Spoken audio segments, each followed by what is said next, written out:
Breaking news, dalawa sa mga kasamahan ng suspended mayor ng Bamban Tarlac na si Alice Go ay nahuli sa Indonesia. Ang balitang ito ay kinumpirma ni Benhur Abalos. Noong July 18 ay nakalabas ng bansa itong si suspended mayor Alice Go ayon sa ulat. Una raw itong nagtungo sa Malaysia at pumunta ng Singapore upang katagpuin ang kanyang kapamilya. Pero kanina lamang ay sumabog ang balita na dalawa sa mga kasamahan ni Alice Go ang kumpirmadong nahuli. Maging ang PNP ay kinumpirma ang pagkahuli ng dalawang kasama ni Alice Go. Sila ay si Sheila Go at Cassandra Ong. Sila ay na-hold ng authority ng Indonesia August 21, 6:45 ng umaga. Ayon kay Benhur Abalos, ang pagkahuli sa dalawang ito ay bunsod na rin ng pakikipag-ugnayan ng PNP sa authority ng Indonesia. Nakikipag-ugnayan din ang PNP sa Malaysia at maging sa Singapore. Pero tanong ng karamihan,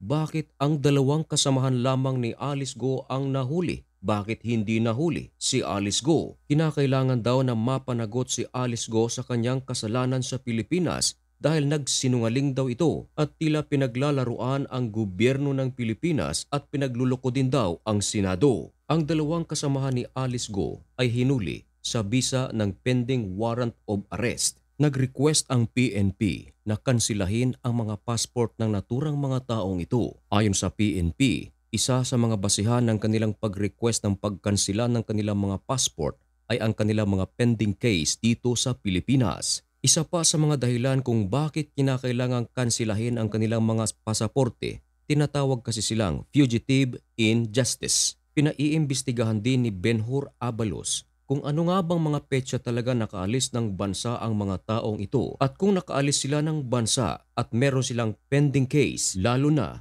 kung nakaalis na sila ng bansa na meron na silang warrant of arrest, ay malaki ang kanilang magiging problema. Ayon sa PNP, the moment na makabalik sa bansa itong si Ong at si Go, agad itong ito-turn over sa Senado at sa mababang kapulungan na siyang nag-issue ng warrant of arrest sa kanila. Si Alice Go at si Sheila Go ay merong standing warrant of arrest na ang nag-issue nito ay ang Senado. Samantala, si Cassandra Ong naman ay sa mababang kapulungan matapos na hindi ito sumipot sa mga pagdinig.